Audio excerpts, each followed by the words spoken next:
Bharat Bangladesh Myanmar সীমান্ত সড়কের সেই রাস্তাগুলোর মধ্যে আপনারা হয়তো সেটা জানেন যে টেকনাফ দিয়ে কিন্তু একটা রাস্তা বের হয়েছে, সেটা কিন্তু টেকনাফের রাস্তা এটা, যেটা হচ্ছে সেই গুমদুম তম্বুরু বাইশফারি নামগুলো কিন্তু আমার একটা আগের ব্লগে দেখেছিলেন, সেটা কিন্তু এই রাস্তা, যেটা কিন্তু টোটালি এখন প্রায় কমপ্লিট, মাঝখান দিয়ে কিছু অংশ বাকি আছে, বাট এই রাস্তাটা কিন্তু যখন হয়ে যাবে ভাই, বাংলাদেশের যে সৌন্দর্যতম যে রাস্তাগুলো হবে সেটাই কিন্তু এই বাংলাদেশের বর্ডার রাস্তাগুলো, যেটা কিন্তু সেই রামগড় থেকে শুরু করে টোটালি বাংলাদেশের চট্টগ্রামকে গ্রাউ করে, যেখানে ভারত এবং বাংলাদেশ দুইটাই কিন্তু একসাথে এই প্রান্তে আছে, যেটা কিন্তু কক্সবাজার টেকনাফ দিয়ে উখিয়া দিয়ে বের হবে। সো যারা হচ্ছে এই রাস্তাটা আসার জন্য খুবই আগ্রহী আছেন, ইনশাল্লাহ এই রাস্তাটা কমপ্লিট হওয়ার পরে আসতে পারবেন। আর বাংলাদেশের ট্রাভেল সেক্টরে যারা ট্রাভেল করেন তাদের জন্য এই রাস্তাটা সব থেকে সুন্দর একটা রাস্তা হতে পারে। সো এখান থেকে 3 কিলোমিটার পিছন থেকে আমরা ব্যাক করতেছি, আর সামনে যেতে পারতেছি না, ইনশাল্লাহ কোনো একদিন এই পুরোটাই পথ যাবো। লাল সবুজের পতাকা নিয়ে এসেছি, দুই ভাইয়ের লাস্ট পথে আছে, ওনার সাইডে আমি আছি, ওনারা ওই সাইডে আছে।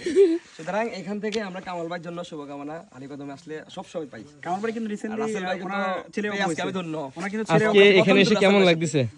আমার খুব ভালো লাগতেছে যে আমি এই পর্যন্ত যে আসবো বা আচ্ছা, এই এখানে সৌন্দর্য একটা দেখবো, এটা এটাও চিন্তা একটা করিনি। ব্যক্তিকে বাদ পড়ে যাচ্ছে, যিনি হচ্ছে আমাদের এই সবার প্রিয় রাসেল ভাই, যার মাধ্যমে আমরা এখানে আসতে পেরেছি। সো স্পেশালি থ্যাংক ইউ ভাই, আপনার